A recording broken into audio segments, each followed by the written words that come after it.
이 시간 우리 말씀을 보겠습니다. 이 복된 시간에 주신 하나님의 말씀은 에스더 2장 19절에서 23절 말씀입니다.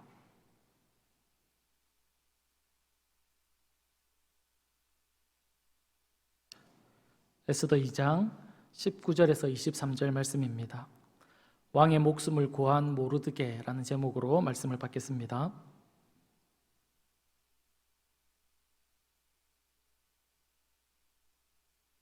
에스더 2장 19절에서 23절 말씀입니다. 한 절씩 교독하겠습니다. 제가 먼저 읽어드립니다. 처녀들을 다시 모을 때에는 모르드게가 대궐문에 앉았더라. 에스더는 모르드게가 명령한 대로 그 종족과 민족을 말하지 아니하니 그가 모르드게의 명령을 양육받을 때와 같이 따름이더라.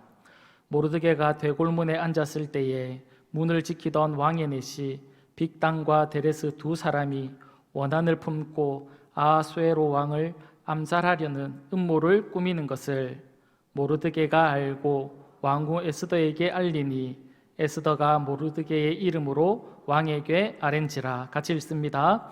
조사하여 실증을 얻었으므로 두 사람을 나무에 달고 그 일을 왕 앞에서 궁중일기에 기록하니라. 아멘. 포항에 위치한 기독교 대학 중에 한동대라는 대학이 있습니다. 잘 알고 계시지요? 이 학교에서는 시험을 칠 때 무감독으로 감독 없이 시험을 쳤던 것으로 알려져 있습니다. 지금도 그렇게 하는지는 잘 모르겠지만 무감독으로 치르게 된다고 할 때 참 많은 이슈가 있었습니다. 제가 다니던 학교에서도 무감독으로 치르던 그런 과목이 있었습니다. 전부 다는 아니고요. 교수님 중에 몇 분은 한동대에서 그렇게 무감독으로 치르니까 우리도 한번 무감독으로 치러보자라고 얘기를 하고는 감독 없이 치렀던 과목들이 있습니다. 교수님이 실제로 오셔서 시험 문제지를 학생들에게 이렇게 다 나누어 주었습니다. 그리고는 교수님은 이제 이 강의실을 나가신 거죠. 그때 상황을 이렇게 생각해 보면 학생들이 다들 어리둥절했습니다. 왜냐하면 무감독으로 시험을 쳐봤던 적이 없기 때문에 그렇습니다. 그래서 우리는 이제 교수님이 나가고 시험 문제를 받았는데 서로 이제 정말 이렇게 시험을 치는 건지 서로 이제 주위를 두리번거리면서 주변 사람들과 이야기를 했습니다. 근데 교수님은 정말 들어오지 않았고 이제 우리가 시험을 쳐야 되니까 이제 다들 시험에 이렇게 집중해서 시험을 쳤습니다.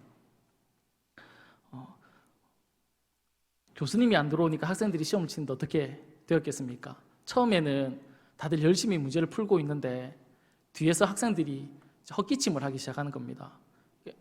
이렇게 헛기침을 이렇게 하기 시작하는 겁니다.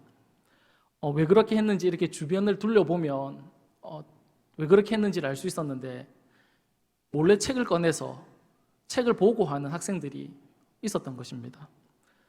몰래 보고 하다가 이제는 그냥 대놓고 책상 위에 올려놓고 책을 책상 위에 올려놓고 막 시험지 답안지를 적어가는 학생들이 한두 사람, 서너 사람 이렇게 생기게 시작한 겁니다. 컨닝하는 사람들을 뒤에서 이렇게 보던 학생들의 마음이 어땠을까요? 불안했을 겁니다. 왜냐하면 자신은 이제 답을 잘 모르겠고 아리송한데 책을 펴놓고 막 답을 적어가니까 불안한 마음에 헛기침을 한 거죠. 그러니까 보지 말라는 그런 의미를 헛기침으로 나타냈던 겁니다. 감독 없이 시험을 치렀을 때, 그리고 이제 교수님이 시험지를 나눠주고 강단을 나갔을 때, 강의실을 나갔을 때 학생들은 얼마나 갈등을 했겠습니까? 컨닝을 해도 되는지, 컨닝을 하면 안 되는지 계속해서 갈등 속에서 시험을 치렀을 것입니다. 왜 이런 갈등을 학생들이 했을까요? 학생들의 마음속에 어떤 마음과 어떤 마음이 있었던 겁니까? 컨닝을 하고 싶은 마음이 있었던 겁니다. 그와 반대로 또 어떤 마음이 있었습니까? 컨닝을 하면 안 된다라는 그런 두 가지의 마음이 학생들 속에서 계속 싸우고 있었던 겁니다. 이 말을 다른 말로 하면 우리는 욕망을 따라 살아가고 싶은 마음이 우리 모두에게 있습니다. 그런데 그렇게 살면 안 된다라는 또 다른 마음이 우리에게 있습니다. 그 마음이 어떤 마음이냐면 양심이라는 마음입니다.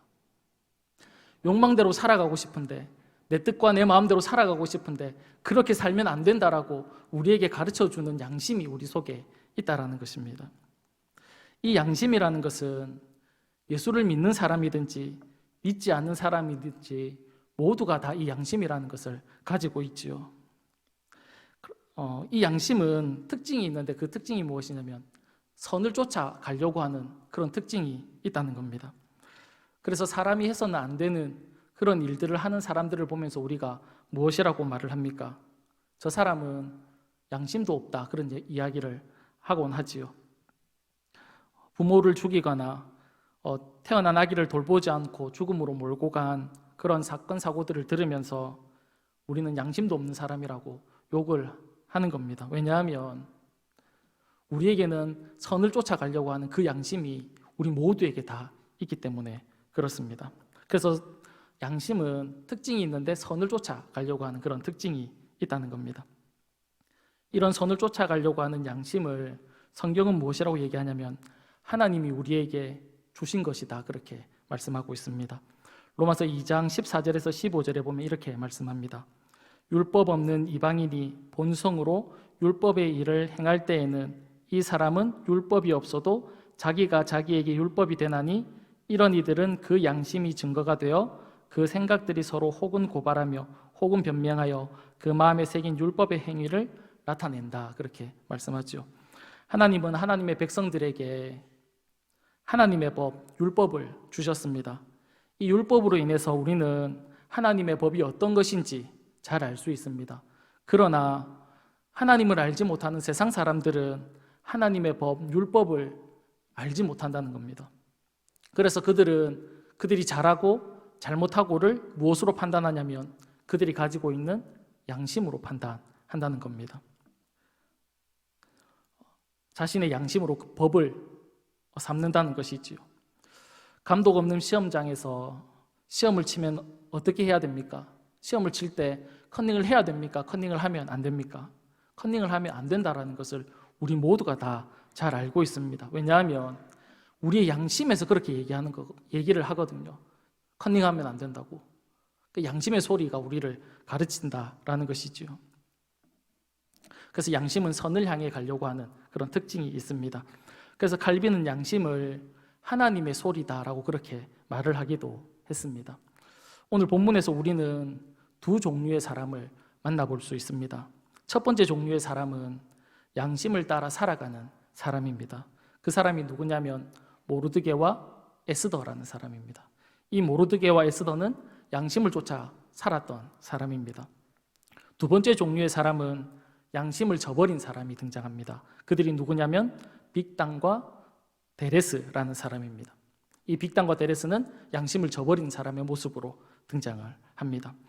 에스더 1장과 2장의 상황을 이렇게 쭉 한번 살펴보면 왕이 잔치를 벌였죠. 모든 사람들이 다 기뻐하고 그 잔치를 통해서 즐거워했었습니다. 그러다가 왕이 왕후를 불렀는데 나오지 않아서 왕후가 폐위되는 약간 불편한 상황이 생기게 된 겁니다. 이런 상황에서 다시 왕후를 뽑게 되는데 에스더가 뽑히게 되고 그러고 나서 분위기는 다시 반전이 됩니다. 2장 18절 말씀에 이렇게 얘기합니다. 그때의 분위기를 이렇게 얘기합니다. 왕이 크게 잔치를 베푸니 이는 에스더를 위한 잔치라. 모든 지방관과 신하들을 위하여 잔치를 베풀고 또 각 지방의 세금을 면제하고 왕의 이름으로 큰 상을 주었다. 그렇게 얘기하죠. 분위기가 어떻습니까? 다시 좋아진 그런 우리가 분위기를 느낄 수 있지 않습니까? 이렇게 좋아진 상황에서 어떤 일이 일어났다라고 본문이 말씀하고 있냐면 21절과 22절에 보면 모르드게가 대궐문에 앉았을 때에 문을 지키던 왕의 내시 빅단과 데레스 두 사람이 원한을 품고 아하수에로 왕을 암살하려는 음모를 꾸민다는 것을 모르드게가 알게 되었다라고 그렇게 말씀합니다. 본문의 모르드게는 대궐문을 지키기 위해서 대궐문에 앉아 있었다라고 그렇게 말을 하고 있지요. 그런데 이 왕을 암살하려고 했던 빅단과 데레스는 대궐문이 아니라 문을 지키던 왕의 내시라고 소개하고 있습니다. 여기서 말하는 문은 원문에 따르면 왕의 처소에 가까운 곳에 있는 문, 그곳을 지키는 문이라고 그렇게 이야기하고 있습니다. 그러니까 왕의 측근에서 왕을 보호하는 사람이 빅단과 데레스였다라는 겁니다. 왕의 그 측근에서 그 문을 지키는 그런 사람을 아무나 선택했겠습니까? 믿을 만하고 그리고 신뢰할 만한 사람, 그런 사람을 선택해서 세워 놓았을 겁니다. 그런데 그들이 무슨 일을 꾸미고 있냐면 왕을 암살하려는 그런 계획을 꾸미고 있었다, 그렇게 얘기합니다. 분위기가 처음에는 왕의 잔치로 기뻤습니다. 그러다가 왕후가 폐위되면서 약간 분위기가 안 좋아졌는데 다시 왕후를 선택하고 나서 다시 기쁨으로 이렇게 바뀌게 된 것이죠. 평안한 상황이 된 겁니다. 그런데 어떤 일이 생겼냐면 왕을 암살하려고 하는 좋지 않은 그런 분위기가 이렇게 흘러가고 있는 겁니다. 우리가 이것을 통해서 알 수 있는 것이 무엇이냐면 우리가 평안할 때, 우리가 기쁠 때 무엇이 틈탄다라는 것을 우리가 알 수 있냐면 사단이 틈탄다라는 것을 알 수 있지요. 우리가 평안하고 이 정도면 괜찮다라는 그런 생각이 들 때 사단은 그때 우리의 마음을 이렇게 슬며시 들어온다는 겁니다. 그리고는 들어와서는 우리의 마음을 어지럽게 해놓고 분위기를 흐트러 놓게 되는데 오늘 본문에서 이 사단은 무엇을 건드렸냐면 양심이라는 것을 건드는 것을 우리가 볼 수 있습니다. 빅단과 데레스의 양심을 이렇게 꼬이게 만든 것이지요. 왕이 정말 신뢰할 만한 사람, 믿을 만한 사람으로 문지기를 세워놨는데 그들이 왕을 암살하려고 하는 그런 모습을 오늘 본문에서 우리에게 보여주고 있습니다. 얼마나 끔찍한 일입니까? 왕이 절대적으로 신뢰했고 믿었던 그들이 왕을 배신한 겁니다. 그런데 그들의 이름과 두 명이라는 의미를 생각해 보면 오늘 양심이라는 것을 우리가 좀 더 쉽게 알 수 있습니다. 먼저 이름의 뜻입니다. 빅단이라는 사람의 이름의 뜻은 신의 선물이라는 이름의 뜻을 가지고 있습니다. 하나님이 주신 선물과도 같다라는 것이지요. 그리고 데레스라는 사람의 이름의 뜻은 경외라는 그런 이름의 뜻을 가지고 있습니다. 그러니까 이 이름의 뜻을 합해보면 하나님을 경외하기 위해서 주신 것이라는 겁니다. 우리에게 하나님이 주신 것이 있는데 그것이 무엇이냐면 하나님을 경외하기 위해서 주신 것이다, 그렇게 말씀하고 있습니다. 그리고 성경에서 이제 둘이라는 사람을 이야기하고 있는데 이 둘이라는 숫자는 증인의 수, 증거의 수를 이야기합니다. 마태복음 18장 16절에 보면 이렇게 말씀합니다. 만일 듣지 아니하거든 한두 사람을 데리고 가서 두세 증인의 입으로 말마다 확증하게 하라. 그리고 신명기 17장 6절에도 보면 죽은 자를 두 사람이나 세 사람의 증언으로 죽일 것이요 한 사람의 증언으로는 죽이지 말라, 그렇게 말씀하고 있죠. 성경에서 둘이라는 것은 증인의 수, 증거의 수를 보여주고 있습니다. 의미하고 있다는 겁니다. 그러니까 이름과 이 둘이라는 의미를 이렇게 합해보면 하나님이 우리에게 주신 하나님을 경외하기 위한 것, 그리고 증거가 되는 것, 증인이 되는 것, 그것이 무엇이냐면 양심이라는 겁니다. 양심을 통해서 하나님을 믿는 사람도 하나님을 믿지 않는 사람도 다 선한 것이 무엇인지 분별할 수 있다는 겁니다. 그리고 증거는 속이지 못한다는 것이죠. 겉으로는 사람을 우리가 속일 수 있지만 우리 양심은 우리를 속일 수 없다라는 것입니다. 그런데 오늘 본문에서 보면 이 양심이 고장난 사람이 등장합니다. 그들이 누구냐면 빅단과 데레스입니다. 성경에 보면 이런 양심이 고장난 사람들이 여러 등장합니다. 대표적인 사람이 후메네오와 알렉산더입니다. 디모데전서 1장 19절에서 20절에 보면 이렇게 얘기합니다. 믿음과 착한 양심을 가지라. 어떤 이들은 이 양심을 버렸고 그 믿음에 관하여는 파산하였느니라. 그 가운데 후메네오와 알렉산더가 있다, 그렇게 말씀을 하고 있지요. 하나님을 따르고 하나님을 믿고 따르는 양심을 가지고 있다가 그 양심을 버린 사람이 있다, 그렇게 말씀합니다. 그러니까 이 말은 우리의 양심이 오염될 수 있다는 거죠. 처음에는 선한 양심을 가지고 있고 하나님의 말씀을 따라가려고 하는 그런 양심을 가지고 있다가 어떤 이유에서인지는 모르겠지만 그 양심이 오염되고 변질되어서 하나님을 거부하고 하나님을 대적하는 그런 양심이 될 수 있다라는 것을 우리에게 보여주고 있습니다. 빅단과 데레스처럼 양심이 오염될 수 있다라는 것을 말씀하고 있지요. 그렇다면 우리는 올바른 양심, 하나님이 기뻐하시는 양심을 가지기 위해서는 무엇이 필요한지 두 가지를 나누어 보려고 합니다. 먼저 첫 번째로 우리의 양심을 지키기 위해서는 우리에게 하나님의 말씀이 필요하다라는 겁니다. 요한복음 8장에 보면 음행 중에 잡혀온 여자가 있습니다. 우리가 잘 알고 있는 사건이죠. 서기관과 바리새인들이 음행 중에 잡힌 여자를 예수님께 데리고 왔습니다. 그리고 예수님에게 묻지요.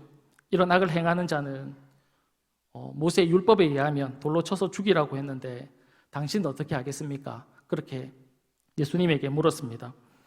그들이 이렇게 한 이유는 예수님을 시험하기 위해서였죠. 예수님을 죽이기 위해서 그렇게 예수님에게 질문을 했습니다. 그때 예수님이 어떻게 반응을 했습니까? 우리가 잘 알고 있다시피 예수님이 땅에 막 글을 쓰시다가 일어나셔서 그들을 향해서 이렇게 얘기했습니다. 요한복음 8장 7절 말씀입니다. 그들이 묻기를 맞이 아니하는지라 이에 일어나 이르시되 너희 중에 죄 없는 자가 먼저 돌로 치라 하시고, 그렇게 얘기하자 어떤 일들이 벌어졌습니까? 9절에 보면 그들이 이 말씀을 듣고 양심의 가책을 느낀 겁니다. 그리고 어른부터 시작해서 젊은이까지 하나씩 다 나가고 예수님과 그 여자만 단둘이 이렇게 남았다라고 그렇게 말씀하고 있습니다. 그들의 잠들었던 양심을 어떻게 깨웠습니까? 예수님을 고발해서 예수님을 올무에 걸리게 해서 우리가 예수님을 죽여야겠다라고 그렇게 생각했던 그들의 양심을 어떻게 깨우고 있냐면 말씀으로 깨우고 있다라는 겁니다. 예수님께서 말씀하실 때 죄 없는 자가 먼저 돌로 치라 그렇게 말씀하실 때 그들의 마음 가운데 잠들었던 양심이 깨어나게 된 것이지요.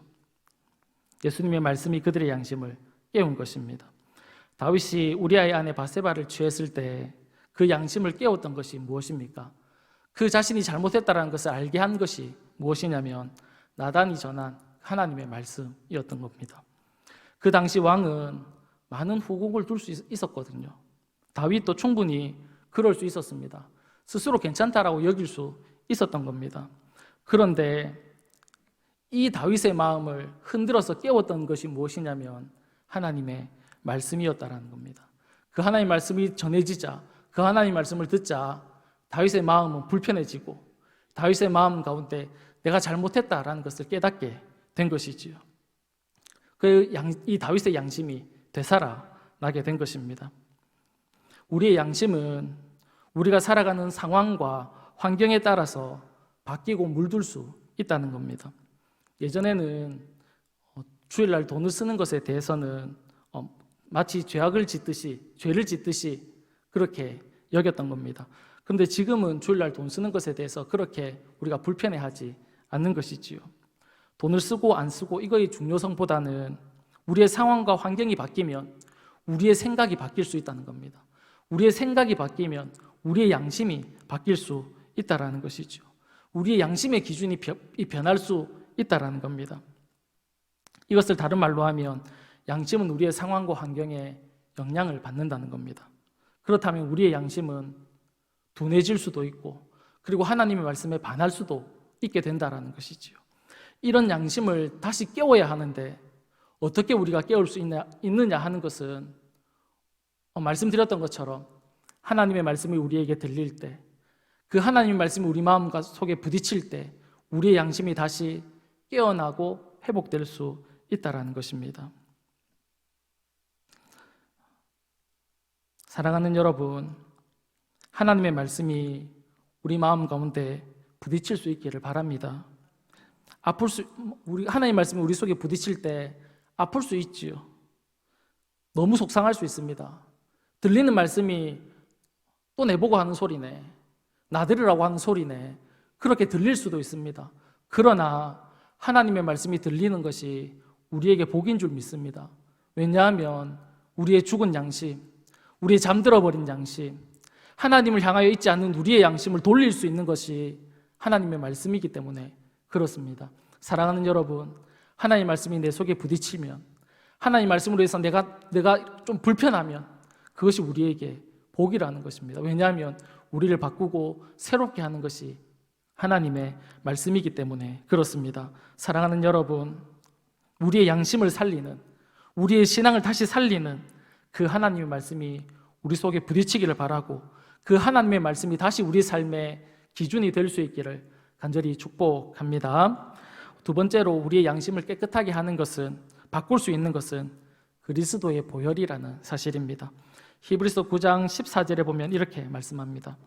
하물며 영원하신 성령으로 말미암아 흠없는 자기를 하나님께 드린 그리스도의 피가 어찌 너희 양심을 죽은 행실에서 깨끗하게 하고 살아계신 하나님을 섬기지 못하게 하겠느냐, 그렇게 얘기합니다. 그리스도의 피가 어찌 너희 양심을 죽은 행실에서 깨끗하게 하고 살아계신 하나님을 섬기지 못하게 하겠느냐, 그렇게 말씀하고 있는 것이죠. 양심을 깨끗하게 할 수 있는 것은 우리의 어떤 인성 교육이 아닙니다. 가르치고 교육하면 깨끗하게 될 수 있겠다, 바뀔 수 있겠다, 그렇게 말하지만 그런 교육이 우리의 양심을 깨끗하게 하고 회복시킬 수 없다라는 것입니다. 어떤 훈련이나 극기 훈련이나 정신력 강화나 교육이 우리의 양심을 깨끗하게 회복할 수 없다라는 것입니다. 우리의 양심을 깨끗하게 하고 회복하게 할 수 있는 것이 무엇이다라고 말씀하고 있냐면 그리스도의 피가 우리의 양심을 깨끗하게 하고 회복하게 할 수 있다, 그렇게 말씀하고 있습니다. 이것을 다른 말로 하면 그리스도의 피가 우리의 심령 가운데 젖는 것, 그리스도의 피가 우리를 덮는 것, 이것을 다른 말로 하면 회개라는 그런 말로 우리가 표현할 수 있다는 겁니다. 우리가 하나님 앞에 우리의 잘못을 고백하고 우리가 잘못 살았다는 것을 깨닫게 되고 하나님 앞에 나아가서 고백하게 될 때 그 하나님이 우리를 어떻게 해주신다라고 그렇게 말씀하고 있습니까? 회복시켜 주신다는 겁니다. 깨끗하게 해주신다라는 것이죠.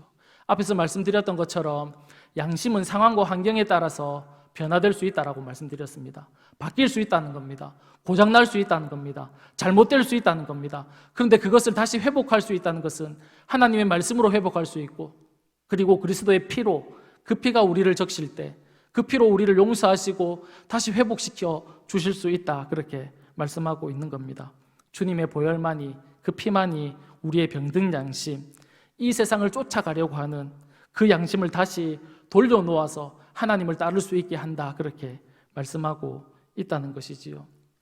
사랑하는 여러분, 오늘 본문의 이야기는 어떻게 끝나냐면 빅단과 데레스가 나무에 달려 죽는 것으로 끝이 납니다. 잘못된 양심을 가진 그들이 죽는 것으로 끝이 나는 거죠.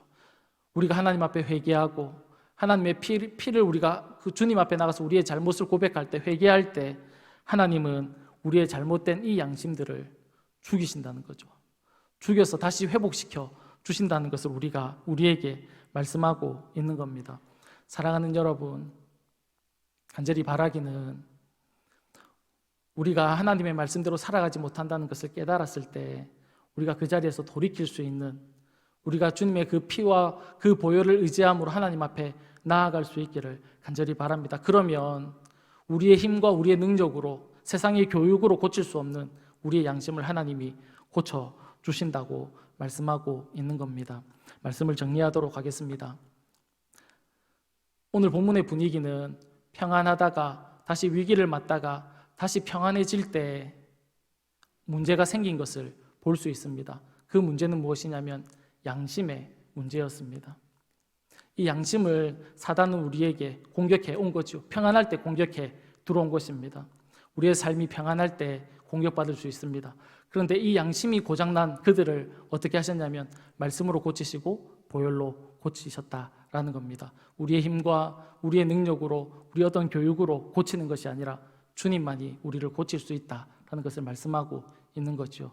사랑하는 여러분, 오늘 이 밤에 내 마음이 병들었으면, 내 양심이 하나님 말씀 앞에 반응하지 않는다면 그 주님 앞에 우리가 구할 수 있기를 바랍니다. 왜냐하면 그 주님만이 우리를 고칠 수 있기 때문에 그렇습니다. 사랑하는 여러분, 오늘 그 주님을 찾고 구하는 귀한 밤이 될 수 있기를 간절히 축복합니다. 기도하겠습니다. 살아계신 하나님 아버지, 우리는 하나님이 원하시고 기뻐하시는 그런 뜻을 쫓아 살아가기를 원하지만 하나님, 우리는 너무 연약해서 넘어지고 쓰러질 때가 많음을 하나님 아버지 앞에 고백합니다. 하나님 아버지, 우리가 하나님 앞에 바로 서기를 원하는데 주의 말씀을 통하여 하나님 우리가 바로 설 수 있도록 도와주시고, 하나님 아버지, 우리가 잘못되었을 때 회개함으로 하나님 앞에 나아갈 때 하나님 우리를 회복시켜 주신다 약속하셨사오니 하나님 아버지, 우리가 그 하나님 앞에 나아가게 하시고 그 하나님을 찾고 구할 수 있도록 주님 도와주셔서 우리의 삶이 회복되고 우리의 신앙이 회복되어지고 하나님 다시 일어나는 귀한 삶을 살아갈 수 있는 저희들의 삶이 다 될 수 있도록 주님 인도해 주시옵소서. 오늘 이 밤에 다른 것 아니라 그 하나님을 구하는 귀한 밤 될 수 있도록 주님 인도해 주옵소서. 고맙고 감사하며 살아계신 예수님의 이름으로 기도드립니다. 아멘.